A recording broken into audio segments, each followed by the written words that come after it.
మాజీ మంత్రి నెల్లూరు జిల్లా కీలక నేత ముఖ్యంగా నెల్లూరు సిటీ మాజీ ఎమ్మెల్యే అయిన అనిల్ కుమార్ యాదవ్ కనిపించడం లేదు. మాజీ మంత్రి ముఖ్యంగా నీటిపారుదల శాఖ మంత్రిగా 2.5 సంవత్సరాలు బాధ్యతలు చేపట్టి ముఖ్యంగా పోలవరాన్ని 2021 కల్లా పూర్తి చేస్తాం, 2022 కల్లా పూర్తి చేస్తామని చెప్పి అసెంబ్లీలో పెద్ద పెద్ద డైలాగులు చెప్పిన మాజీ నీటిపారుదల శాఖ మంత్రి అయిన నెల్లూరు జిల్లాకి సంబంధించి ముఖ్యంగా అనిల్ కుమార్ యాదవ్ ఎవరైతే ఉన్నారో ఇప్పుడు ఆయన కనిపించడం లేదు అని అంటే రాజకీయ పరంగా ఆయన ఎక్కడా కూడా కనిపించడం లేదు. ముఖ్యంగా గత 5 ఏళ్ళు కూడా జగన్మోహన్ రెడ్డి గారికి అత్యంత సన్నిహితుడిగా ముఖ్యంగా వైఎస్ఆర్సీపీ పార్టీలో ఉన్న బూతుల మంత్రుల లిస్టుల్లో ఖచ్చితంగా అనిల్ కుమార్ యాదవ్ అనే వ్యక్తి చాలా కీలకంగా ఉండడం జరిగేది. కానీ ఇప్పుడు 2024 ఎన్నికల తర్వాత అంటే ఓటమి తర్వాత ఈయన అసలు కనిపించడమే లేదు. ఎక్కడ మీడియా ముందుకు వచ్చి మాట్లాడిందే లేదు. కనీసం పార్టీ కార్యక్రమాలకో లేదంటే జగన్మోహన్ రెడ్డి గారి పార్టీ సమన్వయ కమిటీలకు సంబంధించిన చిన్న చిన్న మీటింగ్లు ఏవైతే ఉంటాయో వాటికి కూడా ఆయన ఎక్కడా కూడా ముఖం చూపించడం లేదు.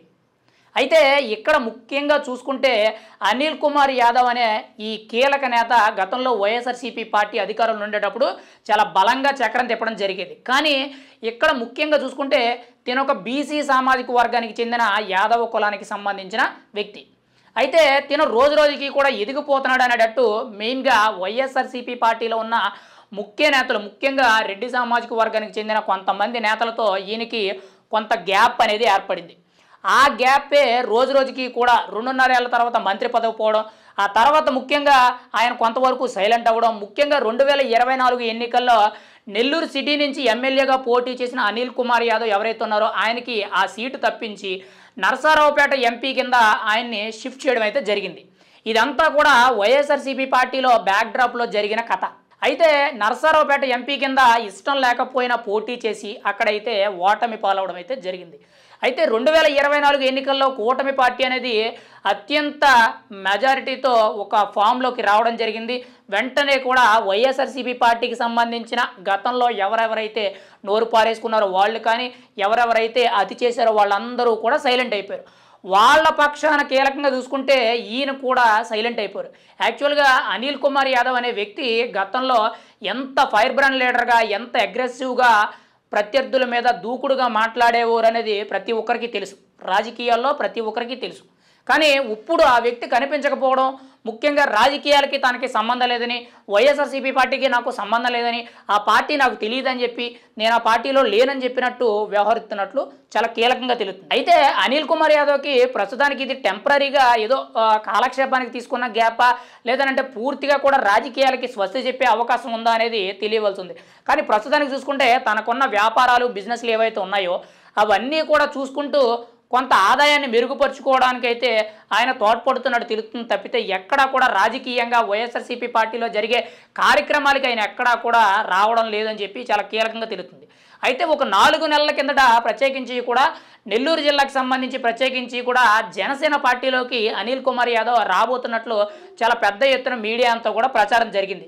కానీ అందులో ఎక్కడా కూడా వాస్తవాలు లేవని చెప్పి తర్వాత అయితే ఆ వార్త ఆటోమేటిక్గా అది కొంత తప్పుడు వార్త కింద రావడం అయితే జరిగింది. అంటే ఈయన వైఎస్ఆర్సీపీ పార్టీలో ముఖ్యంగా రెడ్డి సామాజిక వర్గానికి చెందిన నేతలు ఎవరైతే ఉన్నారో వీళ్లతో ఈయనకి పడ్డం లేదని చెప్పి వాళ్ళకి ఈయనకి కొంత గ్యాప్ అనేది ఎక్కువ రావడం వల్ల ఈయన్ని కొంత చిన్న చూపు చూడడం అయితే జరుగుతుంది అనేటట్టు ఈయన కొంత అసంతృప్తితో ఉన్నారని చెప్పి ముఖ్యంగా నియోజకవర్గంలో అంటే నెల్లూరు సిటీకి సంబంధించిన నియోజకవర్గ సీట్ అనేది ఈయనకు రాకపోవడం, ఈయన్ని ఎంపీ కింద నరసరావుపేటకి పోటీ చేయమని చెప్పి జగన్మోహన్ రెడ్డి గారు చెప్పడం ఇదంతా కూడా కొంత అసంతృప్తికి గురి చేయడం, ఆ తర్వాత ఈ పార్టీలో ఉంటే మనకి రాజకీయ భవిష్యత్తు ఉండదు అని చెప్పి ఆయన జనసేన పార్టీలోకి చేరబోతున్నట్లు కొంత ప్రచారం అయితే జరిగింది.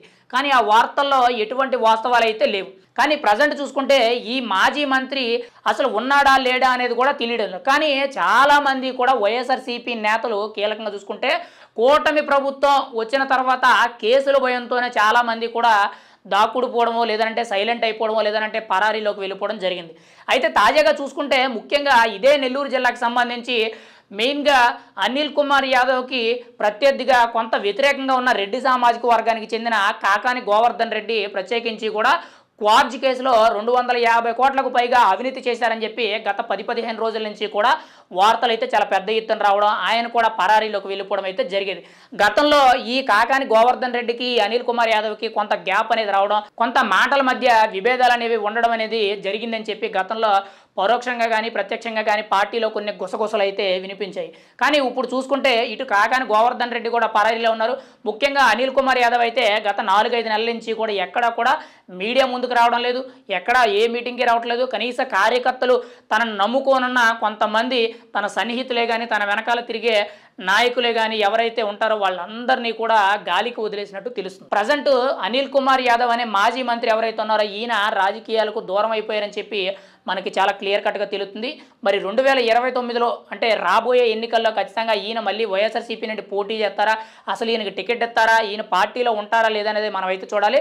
ప్రజెంట్ పూర్తిగా కూడా రాజకీయాలకి దూరం, రాజకీయాలకి నాకు ఎటువంటి సంబంధం లేదు అని చెప్పి ఈయన వ్యవహరించడం అయితే జరుగుతుంది. కానీ ఈయన్ను కూడా ముఖ్యంగా కూటమి ప్రభుత్వం తరపు నుంచి గతంలో ఈయన ఎక్కడెక్కడ అవినీతి చేశాడని చెప్పి విజిలెన్స్ ఎంక్వైరీలు అయితే జరుగుతున్నాయి. ఒకవేళ ఏదైనా కేసులో దొరికినట్లయితే ఖచ్చితంగా ఈయన కూడా జైలుకు వెళ్ళే అవకాశం అయితే కనబడుతుంది.